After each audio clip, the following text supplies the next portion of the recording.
नमस्कार दोस्तों। आज की युवा पीढ़ी सिविल सर्विस की तरफ काफ़ी अट्रैक्ट हो रही है और अट्रैक्ट होना भी चाहिए। हर किसी का सपना है, हर किसी का फंडामेंटल राइट है कि वो सपना देखे और अपने सपने को पूरा करे। लेकिन इस सपने को कैसे पूरा करे, किस तरीके से सिविल सर्विस की तैयारी करे, यहाँ पे इनिशियल स्टेज में आते वक्त बहुत सारी समस्याएं होती है।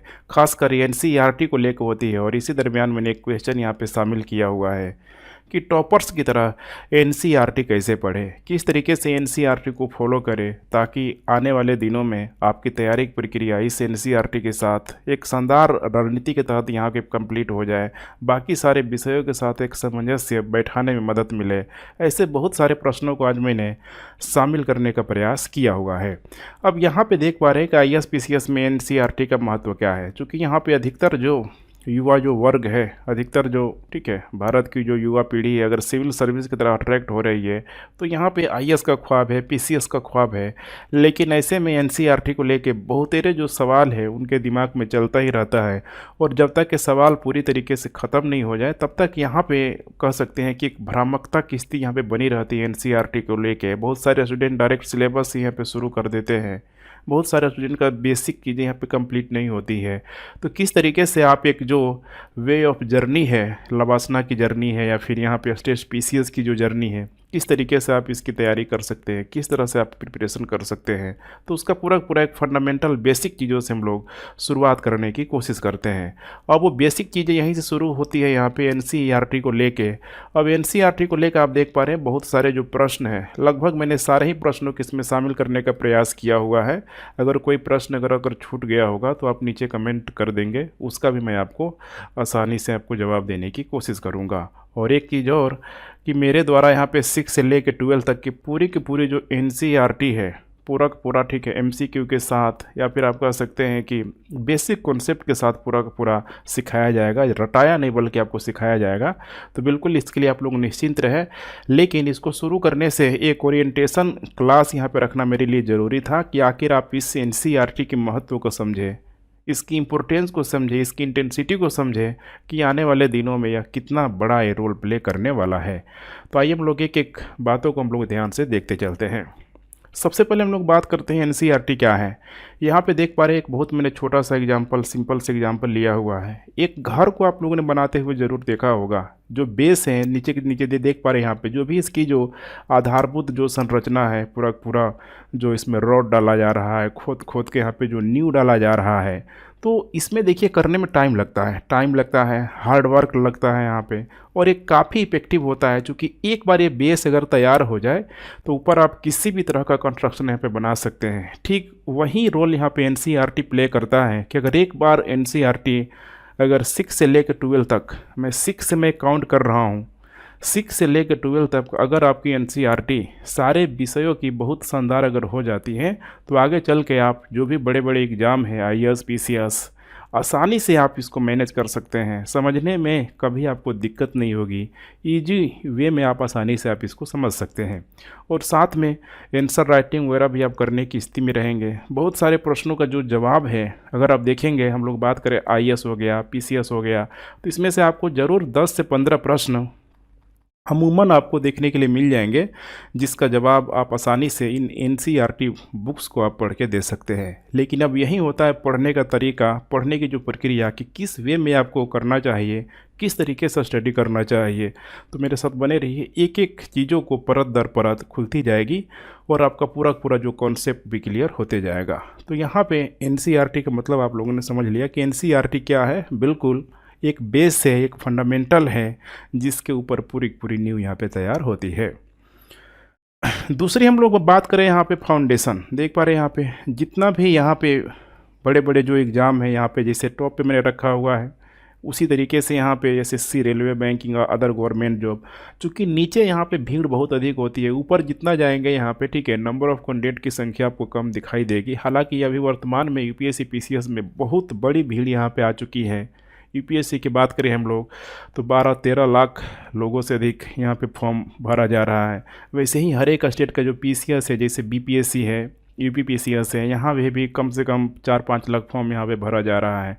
तो आप इसी से जो नंबर ऑफ़ कैंडिडेट है और उसमें सफलता का जो दर है आसानी से आप लगा सकते हैं। जैसे यूपीएससी में अगर हम लोग बात करें तो समझ रहे हैं ना, यहाँ पे 2% के आसपास भी यहाँ पे सक्सेस रेट नहीं होता है। वैसे ही पीसीएस में 0.1 या फिर 0.2% का यहाँ पे सक्सेस रेट होता है यहाँ पे। अब इतनी बड़ी कंपटीशन है यहाँ पे, और इतनी बड़ी कंपटीशन जब है तो आप इतनी इंपॉर्टेंट चीज़ों को अर्थात एनसीईआरटी को आप बिल्कुल ही हल्के में नहीं ले, बिल्कुल एक सीरियस वे में इसको स्टडी करने का प्रयास करें। बहुत सारी फंडामेंटल चीज़ें आपका यहीं के यहीं क्लियर हो जाएगा। तो नेक्स्ट हम लोग यहाँ पे बात करते हैं गवर्नमेंट डॉक्यूमेंट के रूप में। चूँकि एनसीईआरटी का फुल फॉर्म देख पा रहे हैं यहाँ पे, national council of education research and training. पूरा मैं गवर्नमेंट डॉक्यूमेंट में इसीलिए बोल रहा हूँ कि यहाँ पे गवर्नमेंट के द्वारा यहाँ पे देख पा रहे एक ऑटोनोमस बॉडी के रूप में एनसीईआरटी यहाँ पे मौजूद है। अब यहाँ पे जब एक गवर्नमेंट डॉक्यूमेंट के रूप में मौजूद है तो अब गवर्नमेंट ही एक तरीके से देखेंगे यहाँ पे किस तरीके से संचालित करती है, किस तरीके से इसको मैनेज करती है यहाँ पे। तो एक बहुत बड़ा आप कह सकते हैं कि गवर्नमेंट डॉक्यूमेंट के रूप में अगर ये मौजूद है, और यहाँ पे हर एक जगह आपको देखने के लिए मिल जाएगा, इजी अवेलेबल के रूप में देखने के लिए मिल जाएगा। जो भी यहाँ पे भारत में देख पा रहे हैं बहुत सारी जो सीबीएसई बोर्ड है उसके द्वारा हर एक स्कूल में यहाँ पे इस विषय को अप्लाई किया जा रहा है, पढ़ाया जा रहा है। तो आप इसी से इसकी इम्पोर्टेंस का पता लगा सकते हैं। अब यहाँ पे बात करते हैं यहाँ पे कि एनसीईआरटी क्यों पढ़ें। देखिए रिसोर्स को लेके अभी जब आएंगे सिविल सर्विस की दुनिया में तो अनगिनत बुकों की यहाँ पे भरमार लगी हुई है। अब उन बुकों में सबसे इम्पोर्टेंट हो जाता है एक ऑथेंटिक डेटा को लेके, किसी बुक में यहाँ पे कौन सी डेट लिखा हुआ है, किसी बुक में कौन सी डेट है, किसी बुक में कौन सी डेटा है। खासकर आप जब पढ़ रहेंगे हिस्ट्री वगैरह तो आपको बहुत सारी कंट्रोवर्सी इसमें देखने के लिए मिलेगी। लेकिन इन सारे ही कंट्रोवर्सी का आप कह सकते हैं कि जो उपाय है एनसीईआरटी बखूबी इसको दूर करने का प्रयास करता है।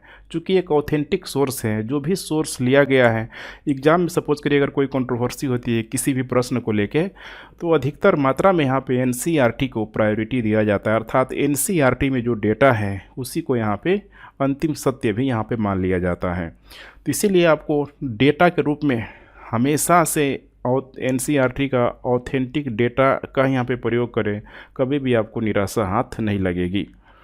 दूसरी हम लोग बात करें यहाँ पे स्कूल लेवल की बुक है। चूँकि यहाँ पे अगर देखा जाए अमूमन यहाँ पे देखा जाए तो अगर फर्स्ट क्लास से हम लोग बात करें, फर्स्ट क्लास से लेके 12 तक की जो क्लास है जिनका भी सीबीएसई बोर्ड होता है या फिर अगर स्टेट बोर्ड भी होता है तो आपको काफ़ी दोनों में एक सिमिलरिटी देखने के लिए मिलेगी। तो पूरा स्कूल लेवल बुक है और इतना ये सिंपल लैंग्वेज में लिखा गया है कि अगर आप खुद से भी सक्षम है तो खुद से भी स्टडी कर सकते हैं। लेकिन एक कहावत है खासकर हिंदी मीडियम में फिट बैठता है कि गुरु बिना ज्ञान कहाँ, गुरु बिना ज्ञान कहाँ।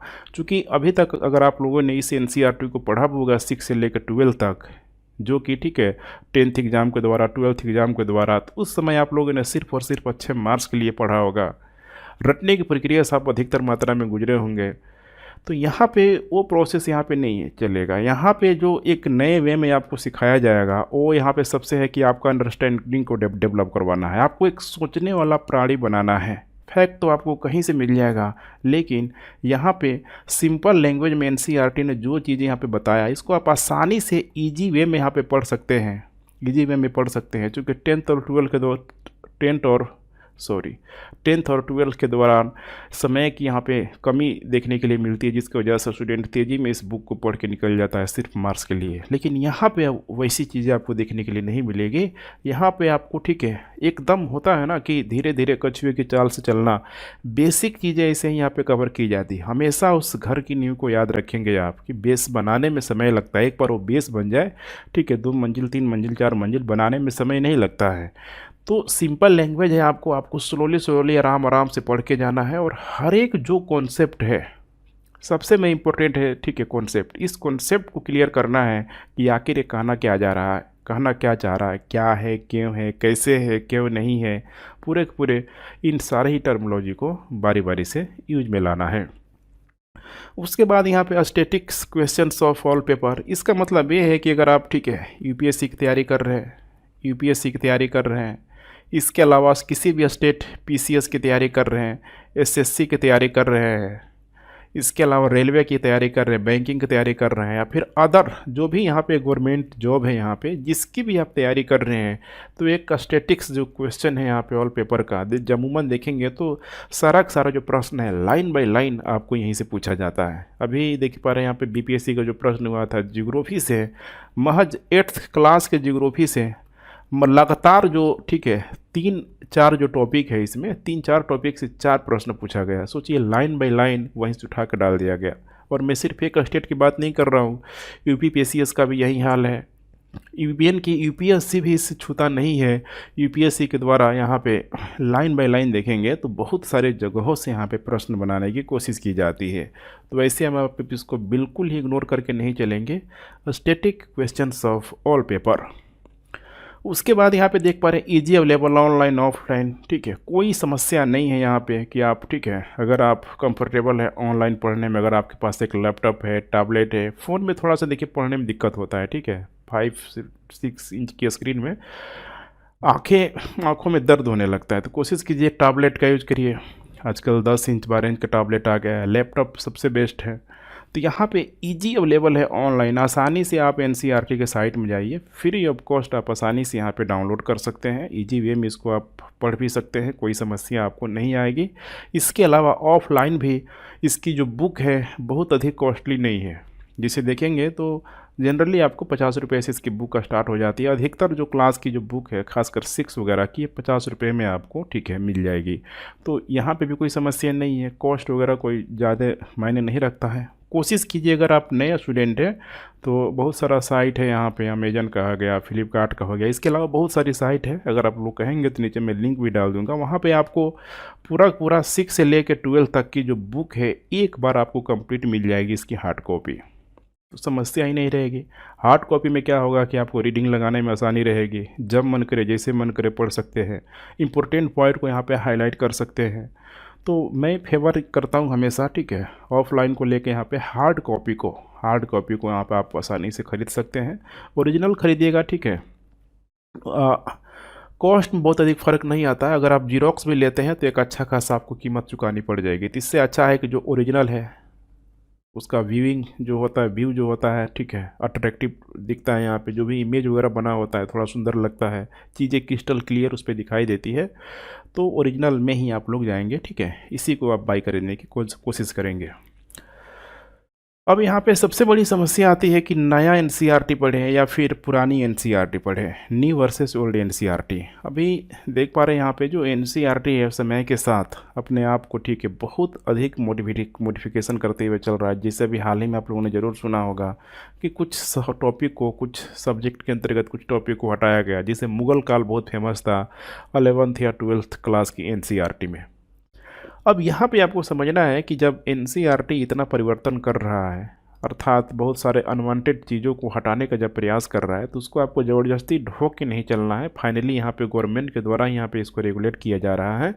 तो यहाँ पे पुरानी एनसीईआरटी का आप लोग चक्कर छोड़ दीजिए। जो नई एनसीईआरटी है, जो कॉन्सेप्ट है, इसी को आप क्रिस्टल क्लियर करने की कोशिश कीजिए। पुरानी एनसीईआरटी में बहुत सारे यहाँ पे डेटा हुआ है, दिया हुआ है। कोई भी विषय को आप उठा के देखेंगे इतना डीपली लेवल पे दिया गया कि अगर आप इसी को एनालिसिस करके अच्छे से पढ़ लेंगे तो आसानी से यहाँ पे पीसीएस वगैरह का एग्ज़ाम किसी भी स्टेट का यहाँ पे इससे निकाला जा सकता है। लेकिन पढ़ने का तरीका होना चाहिए। लेकिन यहाँ पे मैं इसको इग्नोर कर रहा हूँ क्योंकि इसकी जगह बहुत सारे अभी स्टैंडर्ड जो मार्केट में बुक आ गई है उसको आप फॉलो कर सकते हैं, या फिर आने वाले दिनों में मेरे द्वारा इसकी सारी की सारी जो तैयारी है, प्रिपरेशन है, ये कराई ही जाएगी। थोड़ी सी लंबी प्रक्रिया होती है, ठीक है, लेकिन ये ज़रूर होगी ही होगी। तो आपको कोशिश करना है न्यू एनसीईआरटी को ही यहाँ पे फेवर देना है। उसके बाद नेक्स्ट है यहाँ पे कैसे पढ़ें। ये सबसे बड़ी समस्या है यहाँ पे कि सब्जेक्ट वाइज पढ़े, क्लास वाइज पढ़े, वे ऑफ स्टडी क्या है। तो देख पा रहे हैं यहाँ पे 6 से लेकर 12 तक का जो एनसीईआरटी है, एक तो होता है सब्जेक्ट वाइज, दूसरा है यहाँ पे क्लास वाइज।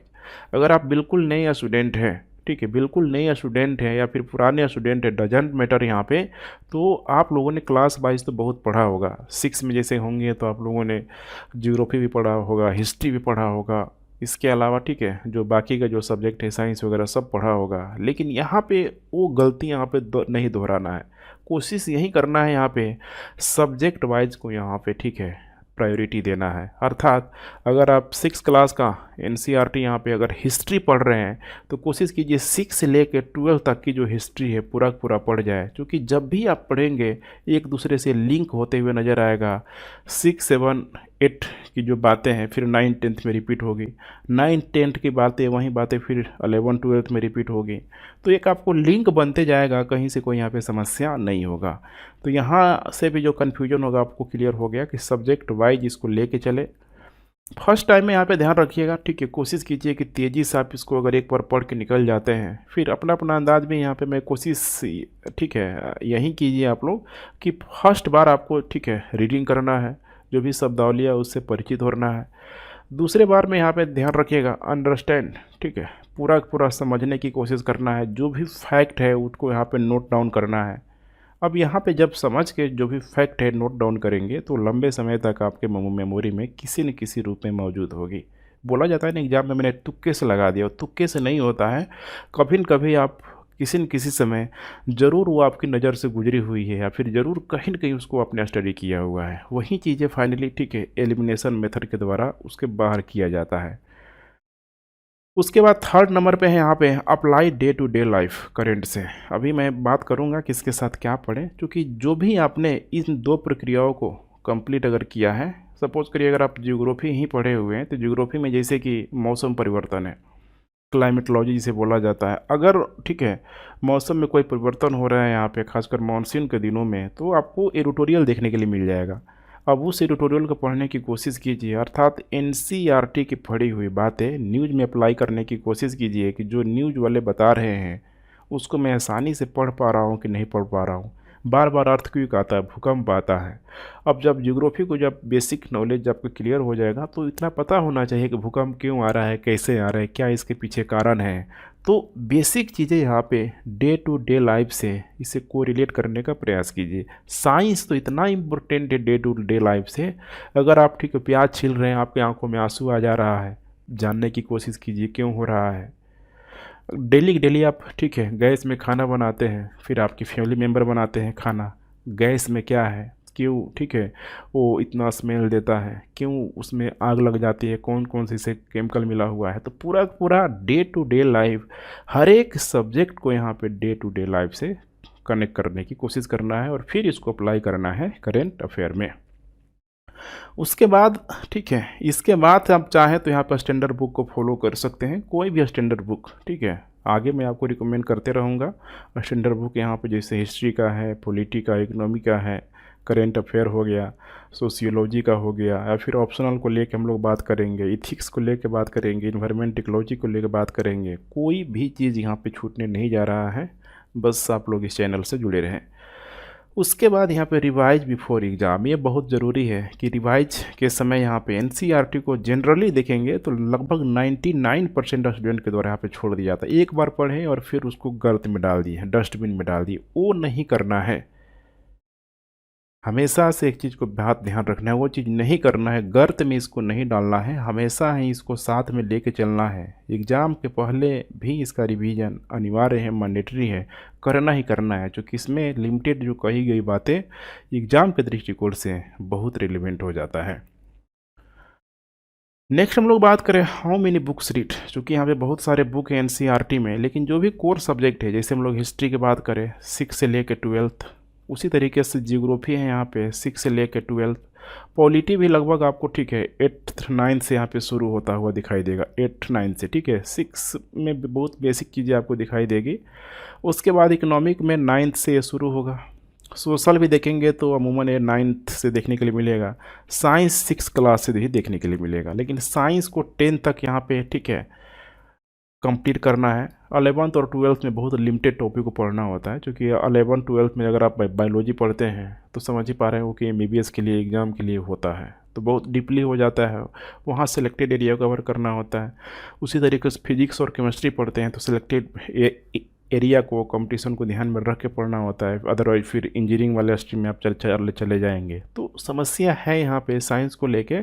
6 से लेकर 10 तक कोशिश कीजिए कंप्लीट करें, उसके बाद से आगे चल के मैं आपको गाइड करूँगा ही करूँगा। तो यहाँ पे कोशिश कीजिए, ठीक है, सबको बारी बारी से मैंने बताया सब्जेक्ट वाइज आपको रीड करना है।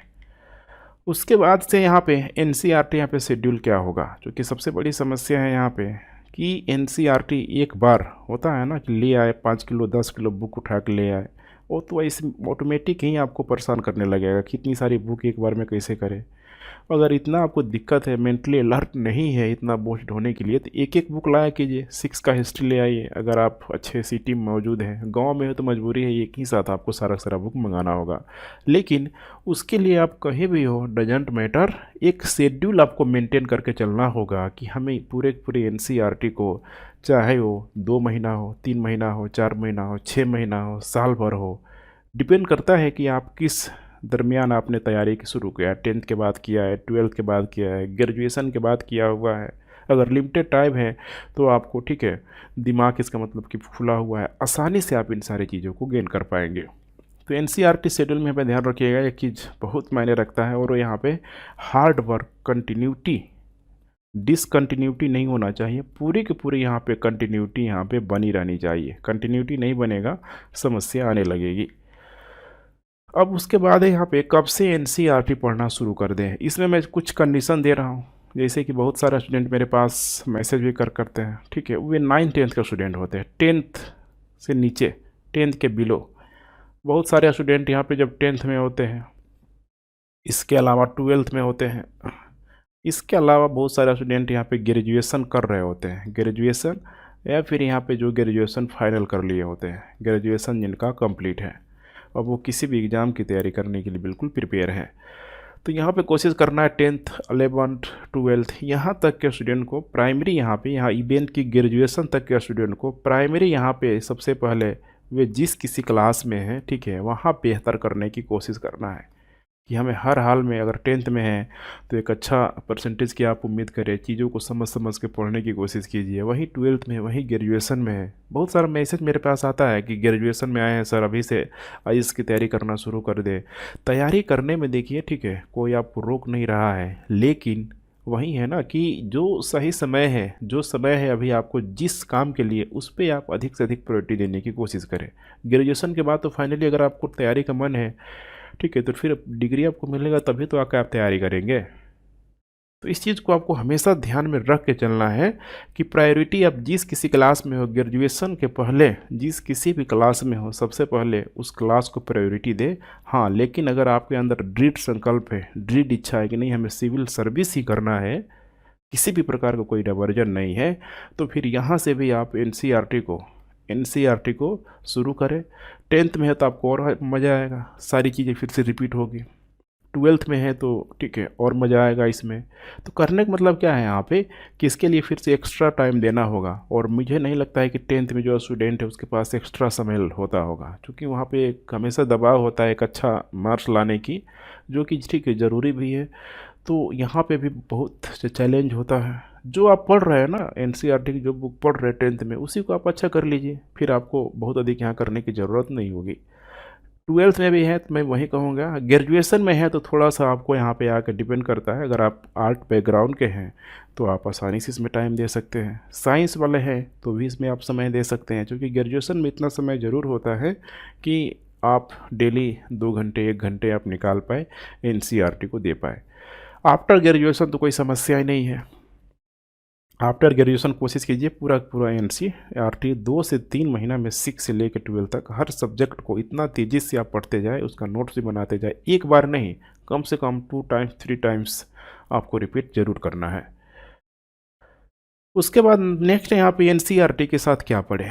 मैंने बताया हुआ आपको कि जो भी एनसीईआरटी पढ़ रहे हैं, चाहे वो हिस्ट्री हो, जियोग्राफी हो, पॉलिटी हो, इकोनॉमी हो, साइंस हो, सबका आपको इस न्यूज़पेपर से अप्लाई करने की कोशिश करना है। जब तक इस न्यूज़पेपर के साथ अप्लाई नहीं करेंगे, कोरिलेट नहीं करेंगे, तब तक आपको एनसीईआरटी पढ़ने में फील नहीं आएगा, समस्या होने लगेगी।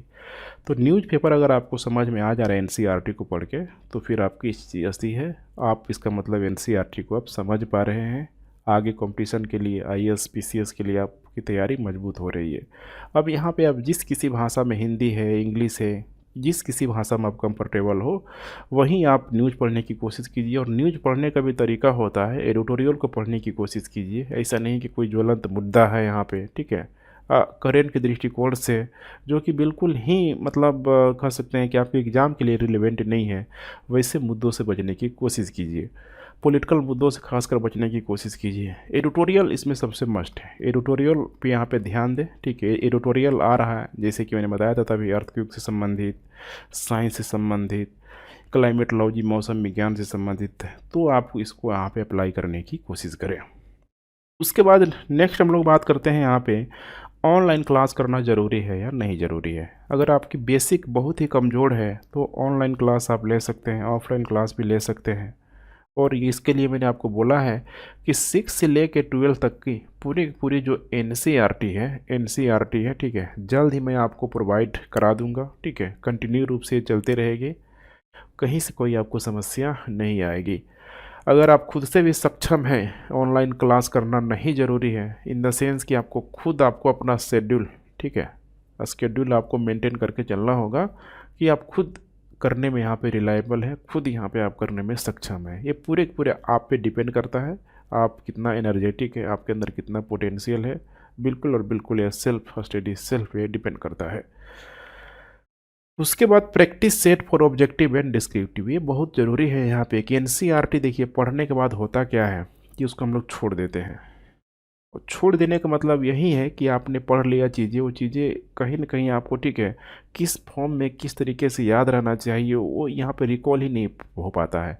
तो कोशिश कीजिए यहाँ पे कि एनसीईआरटी का जो टेस्ट है, ठीक है, पेपर जो एनसीईआरटी का जो होता है लास्ट में देखे होंगे, एक एक सब्जेक्ट के लास्ट में यहाँ पे ऑब्जेक्टिव डिस्क्रिप्टिव दोनों होता है।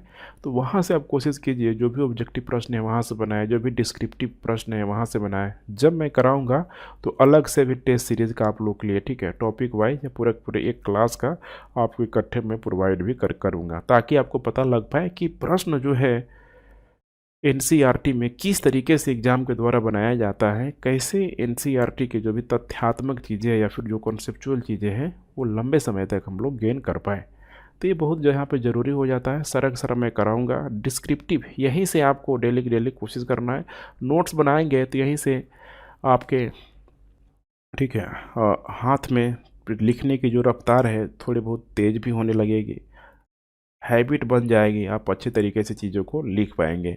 तो ये बहुत ज़रूरी हो जाता है, प्राइमरी होता है नोट्स बनाना। ठीक है, नोट्स को आप ज़रूर बनाएं, और जो भी लास्ट में मैंने बताया ऑब्जेक्टिव डिस्क्रिप्टिव, इसे भी, ठीक है, सॉल्व आउट करने का प्रयास ज़रूर करें।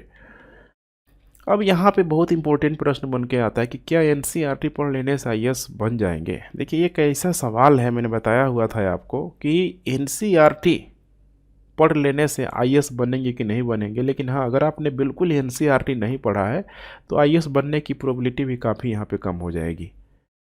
अब बेस ही आपका तैयार नहीं रहेगा डायरेक्ट, अगर आप, ठीक है, बहुत मैंने होता है ना जो टॉपर्स जो होते हैं, अब वो वैसे समझ ही पा रहे हैं यहाँ पे मुश्किल से उस एग्ज़ाम में देने वाले टॉप 10, टॉप 20, टॉप 50 में जो भी स्टूडेंट होते हैं, उनकी जो बैकग्राउंड होता है वो बहुत ख़तरनाक होता है। या तो ये बहुत अच्छे घर से होते हैं या फिर उनकी पढ़ाई बहुत अच्छे स्कूलों में हुई होती है। तो वहाँ से अपने आप को बहुत अधिक तुलना करने का प्रयास नहीं करें। वहाँ से तुलना करेंगे तो फिर आपको निराशा हाथ लगेगी, पता चले कि वे लोग कुछ नहीं पढ़ा, लोग जाकर टॉप कर दिया। इंटरव्यू में अधिकतर जो बातें होती हैं, ठीक है, उनके द्वारा जो बोली जाती हैं अधिकतर वो देखिए स्क्रिप्टेड बातें होती हैं। तो वहाँ से आपको मोटिवेशन लेना है, पढ़ने के लिए मोटिवेशन लेना है। ये नहीं मोटिवेशन लेना है कि बस 5 ही घंटा पढ़े, 4 ही घंटा पढ़े, ऐसा आपको गलती नहीं करना है। ठीक है, अपने आप की काबिलियत को, अपने आप के पोटेंशियल को खुद आपको पहचानना है। आपका कंपटीशन अपने आप से है, ना कि उन टॉपरों से है, बाकी स्टूडेंटों के साथ है। ठीक है, आपका कंपटीशन अपने आप से है। तो इसीलिए यहाँ पे क्या एनसीईआरटी पढ़ने से आईएएस बन जाएंगे, यहाँ पे एक बहुत बड़ा मैंने क्वेश्चन टैग लगाया है। बिल्कुल ये आप पे डिपेंडेंट करता है, आप कि किस तरीके से आप इसको पढ़ रहे हैं। अगर आपकी एनसीईआरटी की जर्नी शानदार होती है तो आईएएस बनने की प्रोबेबिलिटी भी आपकी अच्छी खासी बढ़ जाएगी। जैसे ठीक वैसे ही है साधन और साध्य। अब यही समझना है आपको कि अगर आपको साध्य, अगर यूपीएससी है, पीसीएस है यहाँ पे किसी भी स्टेट का, तो यहाँ पे जो साधन अगर देखा जाए तो एनसीईआरटी, बहुत सारे साधन होते हैं एनसीईआरटी, अलग अलग जो सब्जेक्ट है, करेंट है, उसमें से एक साधन यहाँ पे एनसीईआरटी भी होता है। साध्य आपका लक्ष्य है और साधन जो होता है आपकी, ठीक है, मतलब उस लक्ष्य को प्राप्त करने का जो तरीका होता है। जैसे कि मार्क्स ये है यहाँ पे, मार्क्स, कार्ल मार्क्स का आप लोगों ने नाम जरूर सुना। मार्क्स बोलता था कि साध्य को पाने के लिए किसी भी प्रकार का साधन का यूज कर लेना चाहिए, बस साध्य मिलने से मतलब है। अर्थात साधन गलत हो, सही हो, हिंसात्मक हो, डजेंट मैटर। गांधी बोलते थे कि देखो, साध्य जितना पवित्र होता है, साध्य जितना पवित्र होता है, साधन भी उतना ही यहाँ पे पवित्र होना चाहिए। इसका मतलब कि इस साध्य को, इस लक्ष्य को पाने के लिए किसी भी प्रकार की गलत एक्टिविटी यहाँ पे नहीं करना चाहिए। तो दोनों में अंतर है। यहाँ पे गांधी की विचारधारा मार्क्स की विचारधारा से कहीं आगे जाकर ठहरती है। तो आपको ठीक यही कोशिश करना है, एनसीईआरटी को एक साधन बना के चलना है, साधन बना के चलना है इस साध्य को प्राप्त करने के लिए। तो आई होप मेरी बातें आप लोगों तक पहुंच रही होगी। अगर इतनी सारी बातें क्लियर है तो आप लोग नीचे ज़रूर कमेंट करें। मुझे लगता है कि मैंने आपके सारे ही प्रश्नों को जवाब दे दिया है।